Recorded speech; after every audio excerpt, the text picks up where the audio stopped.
In the current, everything around you moves.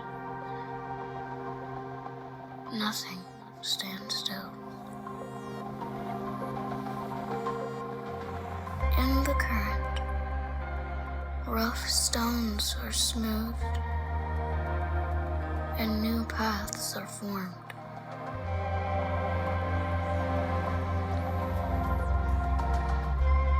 In the current, you are led where it leads, not always where you've planned. In the current, you are always on a journey, and the current is the way.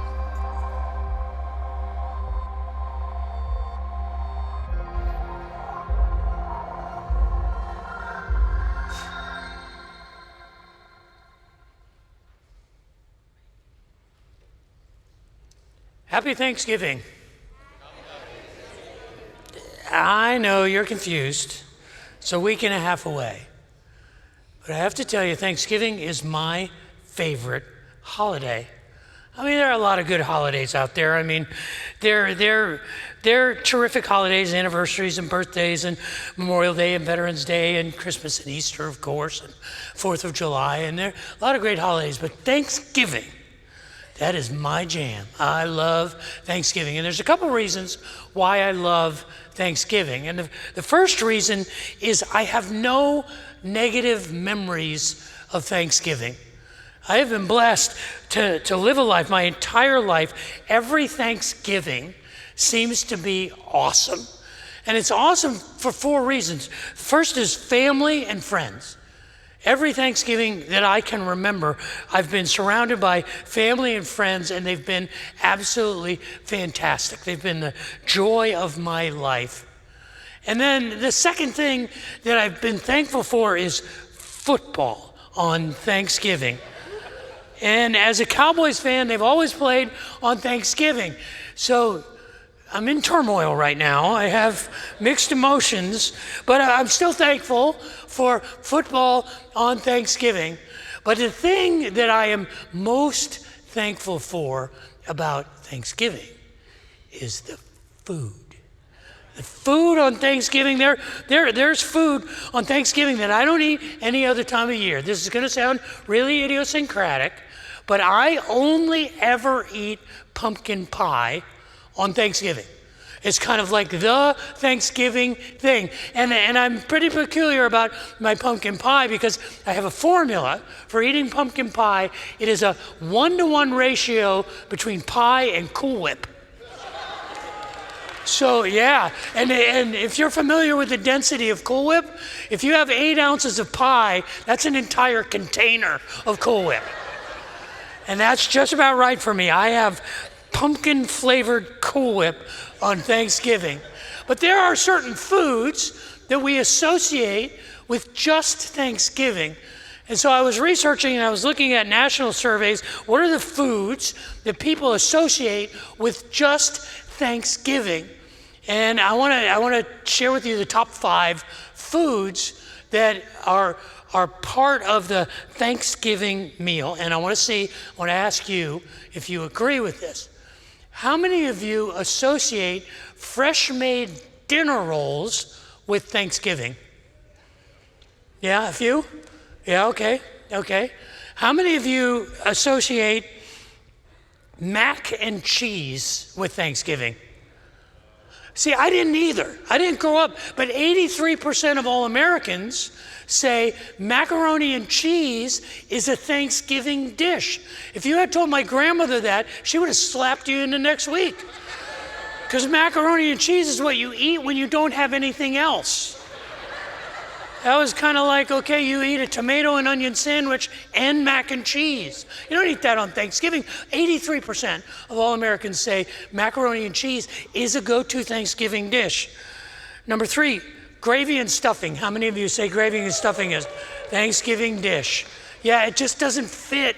I mean, maybe at Christmas, maybe, but I mean, 4th of July, gravy and no, it doesn't feel right. All right, here's the one. How many of you associate turkey with Thanksgiving? Yeah. There's some ham people out there, but you're rebels. The rest of us. But the number one thing, and this is interesting, in the survey, one of the surveys that I saw, they basically said that 84% of all people associate turkey with Thanksgiving, but 94% of all Americans associate mashed potatoes with Thanksgiving. How many of you do that? I would eat mashed potatoes all year round. Mashed potatoes are glorious. But these are the things that make Thanksgiving for me so pleasant, so enjoyable, so thankful for Thanksgiving because of family and friends and football and food. But there's another thing that makes Thanksgiving my favorite holiday. It is my favorite holiday because it's impossible to miss the point. You can miss the point of the 4th of July, it gets caught up in the hot dogs and apple pie and fireworks. You forget the whole celebration of the independence of America, the Declaration of Independence. You can get Memorial Day and Veterans Day confused. You can forget a birthday or an anniversary. And Christmas and Easter are layered under, egg-laying bunnies and mythical gift-giving elves who fly around in sleighs. And we can lose track of the meaning of a lot of the holidays. Thanksgiving, it's impossible to misrepresent what Thanksgiving is about because it's in the name. It's a day for giving thanks. It's so simple. And yet it is so easy to underestimate how powerful thanks are. Today I want to give thanks for thanks. I want to celebrate the transformational power of gratitude. Because gratitude, simple thank you, has the ability to change our world. But before we talk about that, I'd like to give thanks. Would you join me? Heavenly Father, thank you for this time that we can be together, for your presence among us, and for the thing that draws us together, you. Thank you for the hope we have in the gospel and the good news. Thank you for this place and the freedom we have to come together and worship with sincere hearts. Thank you for this place, for this day, and for this moment. And we all give you the praise in the name of the Father and the Son and the Holy Spirit. And all God's people said, amen. 3 weeks ago, if you were here, we began a study of the letter, 2,000-year-old letter from the Apostle Paul to the church in Austin. Now you may say, well, Austin wasn't here 2,000 years ago. And I know it wasn't written to the church in Austin, but it was written to the church in a city that shares DNA with Austin. It was the ancient Roman city of Corinth. Corinth was a city that was located in the southern end of Greece on the Peloponnesian Peninsula between the Aegean and the Ionian Seas. And it was a city that had a long history of being sort of countercultural, of being a city of outcasts and misfits and rebels. In fact, the Corinthian culture was such that throughout their history, a number of times, the city had thrown up a rebellion that wound up costing them the entire city. And so in 51 AD, when the Apostle Paul made his first missionary visit to the city of Corinth, the city of Corinth was at the time only about less than 200 years old. And the city had grown to almost 700,000 people.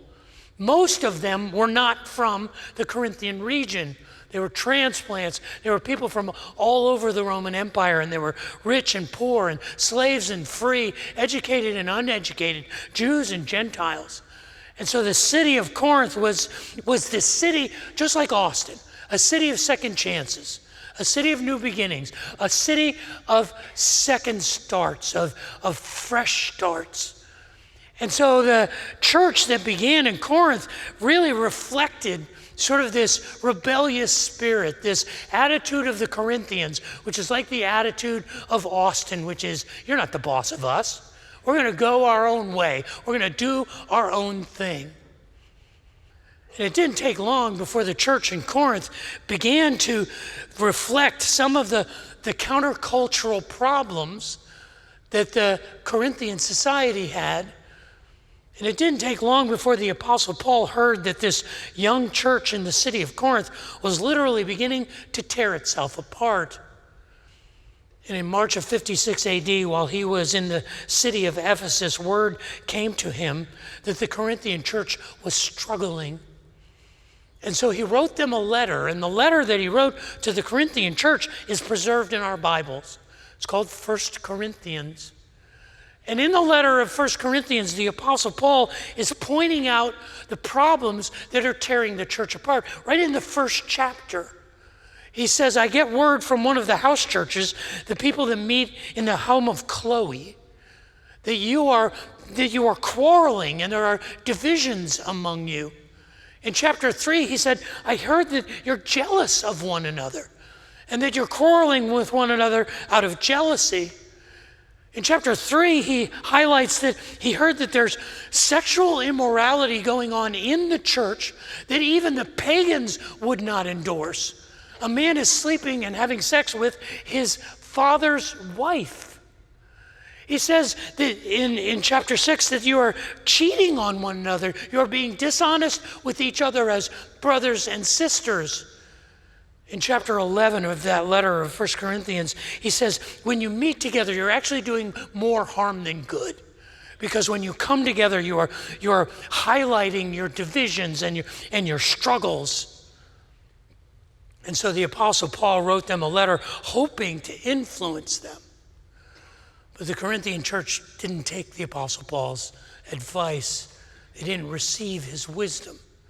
And it was just 6 months later, after Paul had decided to make a journey from Ephesus through Macedonia over to the Corinthian church, that he got word while he was in Macedonia, in the city of Thessalonica, that the church was worse off than before they got the letter. And so he wrote a second letter that is preserved in our Bibles in 2 Corinthians.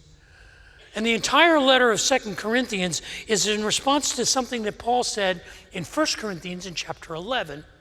In 1 Corinthians chapter 11, he said, follow my example as I follow Christ. And 2 Corinthians is really a letter where the Apostle Paul says, this is how you are to do it. Follow my example as I follow Christ. And he tells his own story. It's very autobiographical and very confessional. And when he comes to what we have is the 8th and the 9th chapter of 2 Corinthians, he says, follow my example in generosity. My example for you is that you should be a generous people. If you're going to heal the divisions among you, it means follow my example in generosity. And what we've been looking at over the last few weeks are a handful of verses at the end of what we have as the 9th chapter of 2 Corinthians. At the end of the advice to be generous, the Apostle Paul breaks generosity down to the subatomic level. And in the molecule of generosity, he says there's 3 elements. The first is the element of giving. That there is no generosity without sacrifice. There is no generosity without sharing. That giving is essential to generosity. The second element is the element of grace. That unless we realize that we have been given grace, we will find it difficult to show grace to others. We have been given so that we can give. But at the end of chapter 9, where I want us to focus today, he's focusing on the third element in the nucleus of generosity, and that is gratitude, thankfulness. The Apostle Paul is highlighting the power of gratitude to change the church that was struggling, to change the lives of people who were bitter and divided into people who were united and cared for one another. And the vehicle was gratitude. This is what he says in 2 Corinthians chapter 9, verses 12 to 15. This service that you perform is not only supplying the needs of the Lord's people, but it is also overflowing in many expressions of thanks to God.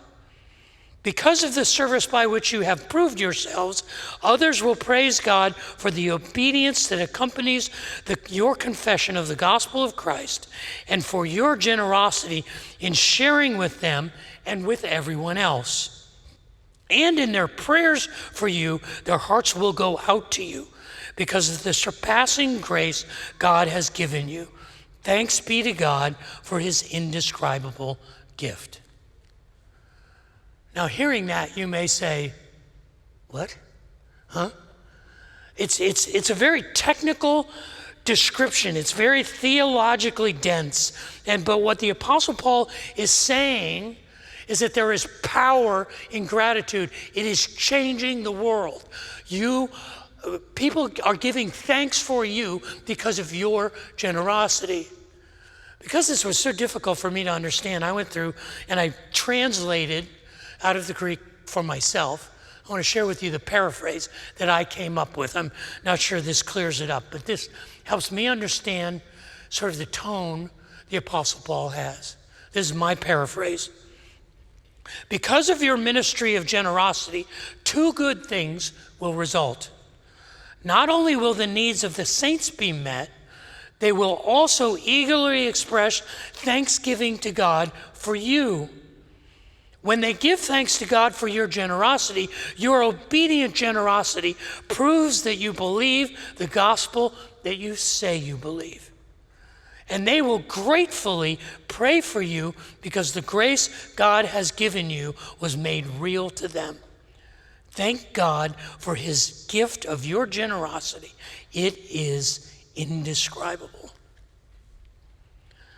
What the Apostle Paul is doing is he is technically giving us the basis to say the generosity that we have, the gratitude that comes out of that is produced from our generosity is transformational. And that gratitude, first of all, has the power to change how we see ourselves. Now, this is difficult. It's more difficult than it should be, and it's difficult because we live in a culture of criticism. We live in a culture of inadequacy. We live in a culture that is constantly saying that's not good enough. And some of that is rooted in our desire, our ambition, our will to improve, because things can always be better. But we are a culture that is preoccupied with I deserve better. It is preoccupied with the idea of I am entitled to more. And that corrosive nature of ingratitude actually does harm to how we see ourselves, because we wind up with this attitude that says, I'm not good enough. I don't deserve better. The reason that things around me are so difficult is because I am a failure. And that sense of ingratitude brings in us a sense of self-loathing, a sense of discouragement. And we look at our lives not from a view of abundance, but from a view of scarcity. Over the last 100 years, there have been a number of people who have addressed this pessimism, this negativity, and they've established a message of the power of positive thinking. You ever hear of Norman Vincent Peale or Zig Ziglar or Tony Robbins or John Maxwell, these people that have begun addressing the idea that we don't have to be so ingrateful, we don't have to be so negative. And that idea of power of positive thinking in 1975 there were two neurologists, a man named Blender and Grinder, and they basically were neurologists who said, we believe that not only does positive thinking change the way we think, it actually changes how our brains operate.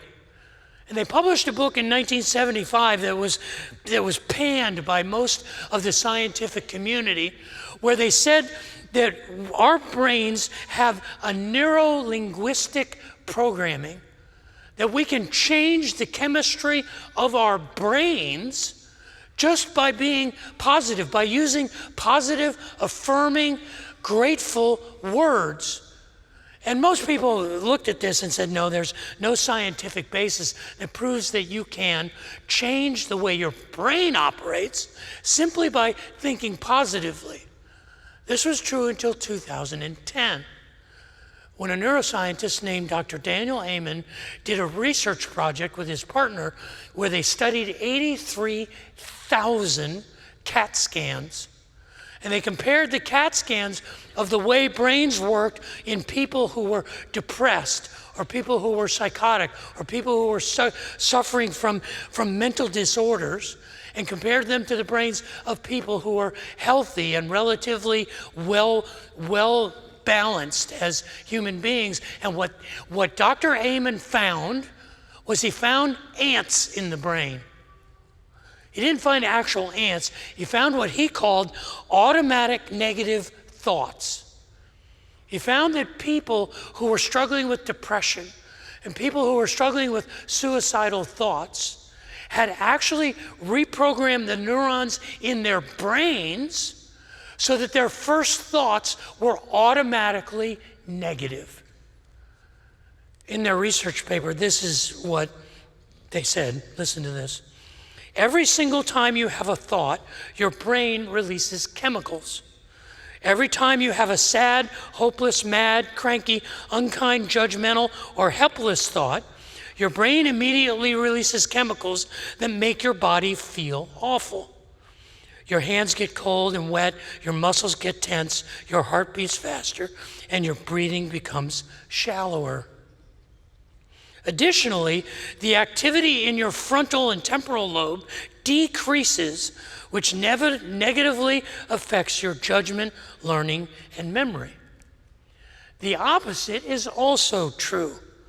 Whenever you have a happy, hopeful, loving, kind, or positive thought, your brain releases a completely different set of chemicals. Your hands get warmer and drier. Your breathing becomes deeper and more regular. Your muscles relax. Your blood pressure decreases, and your brain works better.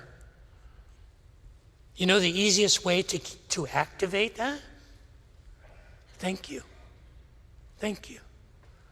See, it's not just counting our blessings. It's not just the power of positive thinking. It's actually recognizing that we are blessed people, that I am worthy of blessing, that I have value, that when I look around at my life and I look at the opportunities that I have, I'm looking at the grass from the top, not from the roots. That I get up every day and I have the opportunity to make a difference. I have the challenges that I have, but every day I draw a breath. It is a gift.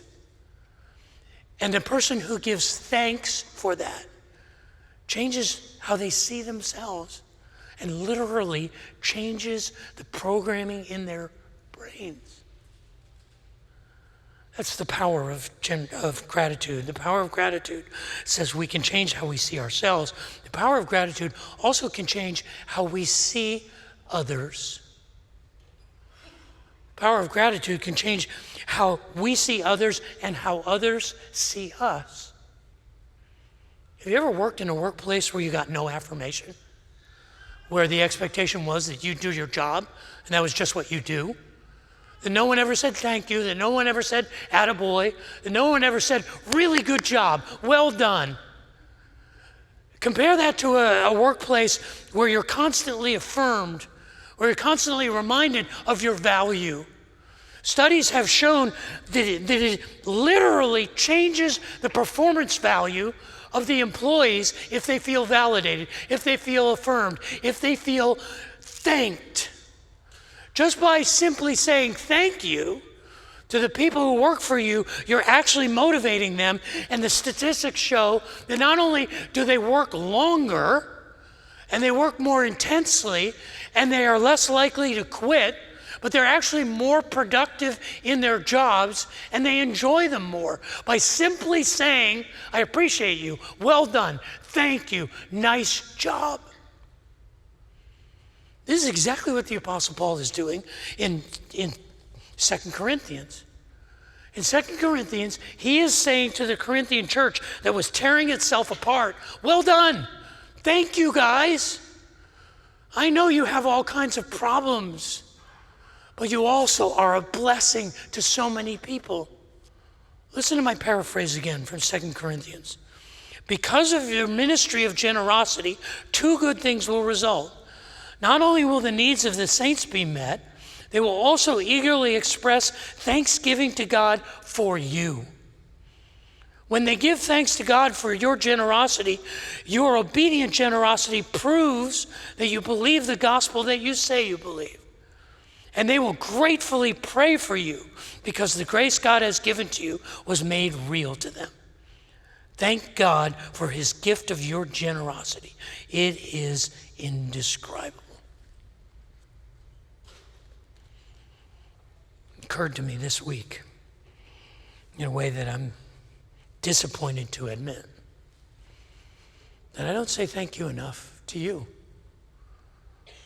As I thought back, I can't remember the last time I stood up here and said thank you. Thank you for being here. Thank you for watching online or for watching on the television program. Thank you for making Riverbend a part of your life. Thank you for that. Thank you for those of you who fight with your kids and wrangle your lives to just get here on a Sunday morning. Thank you for what that means, not just to me, but for the other people in this room who say, I'm struggling and I've got a whole bunch of stuff going on, but I'm going to prioritize, sort of focusing spiritually. Thank you for that. I apologize that I haven't said that more, because thank you falls short of expressing how grateful I am for you, for allowing me into your lives, for giving me a moment to actually speak something into your life that by your presence you're saying you value. Thank you for that. That is a work of indescribable kindness. Thank you for allowing me to serve you. Thank you for inviting me into your lives. Thank you. See, this is the power of gratitude. The power of gratitude not only changes how we see ourselves, it changes how we see others when we see the value in them and the value they have in our lives. And it changes how others see us. And it also changes how we see God. Perhaps you never thought of it this way, but ingratitude is blasphemy. Ingratitude is holding God in contempt. It is to say you're not enough. You don't know what you're doing. I need more than what you're giving me. I am holding you in contempt.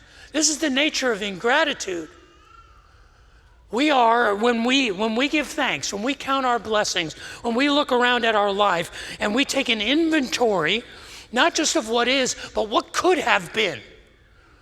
What perhaps billions of other people on this earth experience every day that I have been spared from by the grace of God. And then I layer on top of that the enormous, almost infinite number of blessings that are poured out on me. That is worship. That's what we do. We come together to thank God, and we remind ourselves of God's goodness. In the Hebrew language, there is a word. It's the word halal. And halal appears over 300 times in the Hebrew Bible. And often it is translated praise, but really what it means is thank you. What it means is gratitude. It appears over 300 times in the Hebrew Bible. It appears 182 times in the book of Psalms alone. And the word halal appears 13 times in the 6 verses of the 150th Psalm.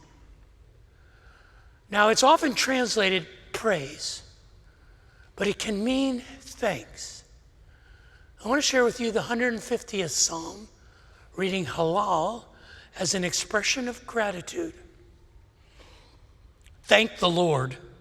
Thank God in his sanctuary. Thank him in his mighty heavens.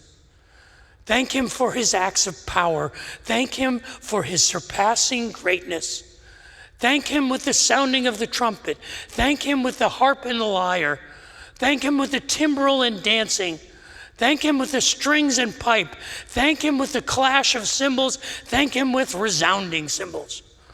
Let everything that has breath thank the Lord.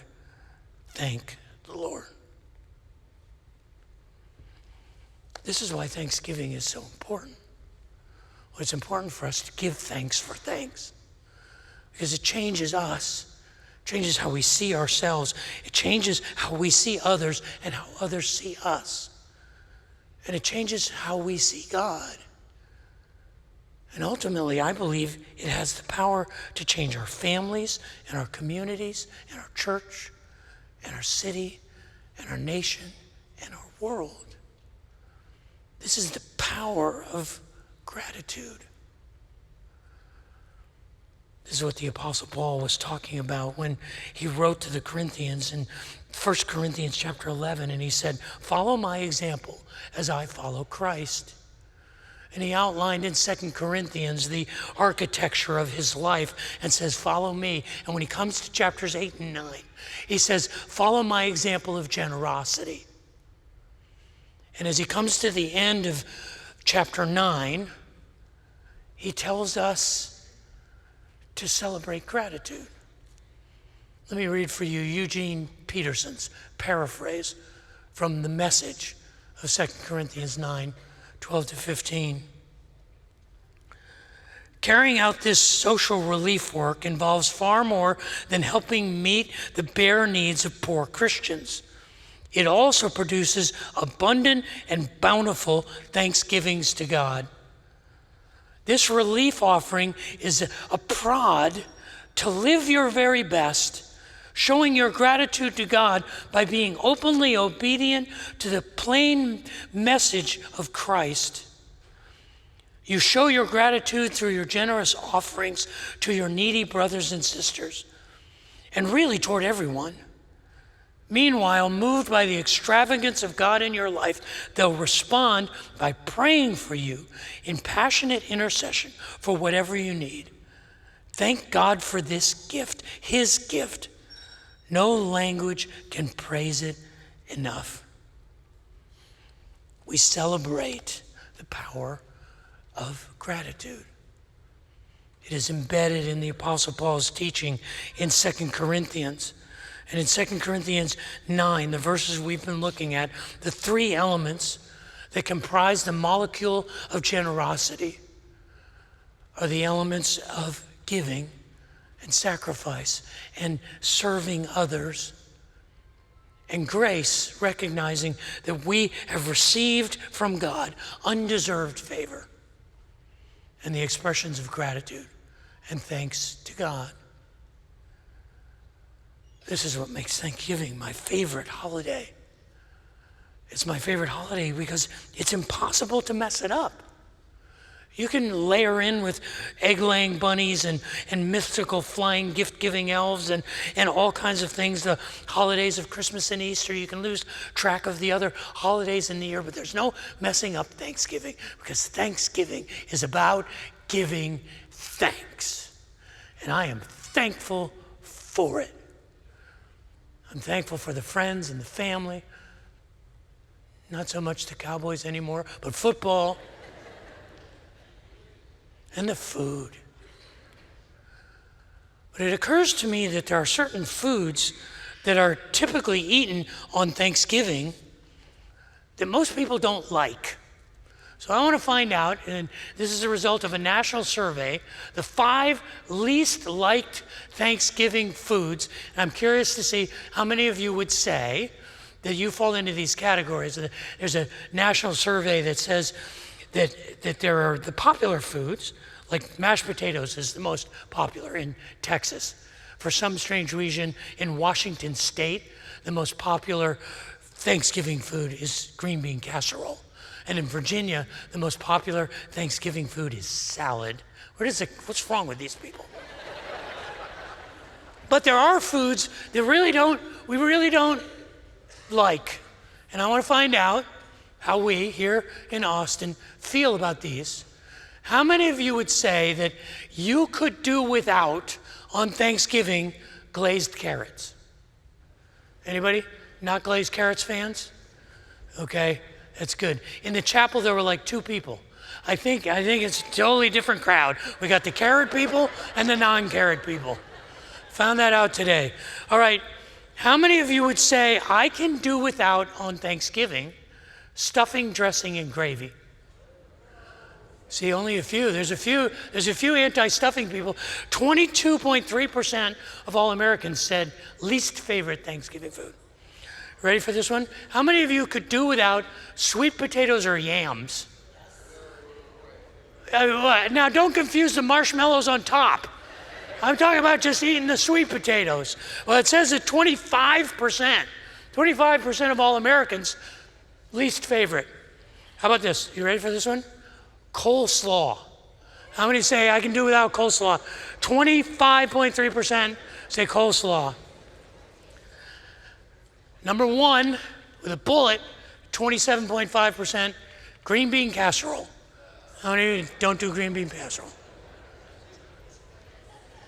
But the reality is, none of these even compare in the disgusting and despicable nature of this. 35% of all Americans say they despise cranberry sauce. So we're going to find out today. I know. How many of you say, if I never saw cranberry sauce on Thanksgiving ever again in my life, I would be happy about it? I'm with you. How many of you are brave enough to say that a Thanksgiving without cranberry sauce is just not Thanksgiving? How many of you?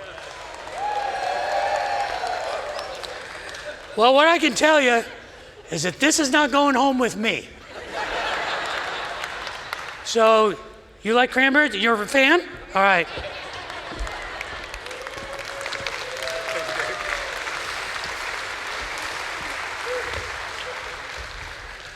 So this is the test as we enter into the Thanksgiving season. And you gather with your friends and your family, and you watch the pitiful Cowboys play on Thanksgiving Day, and you enjoy the foods that you delight, whether you love the cranberry sauce or you despise the cranberry sauce. The test is, can you give thanks on that day? Happy Thanksgiving.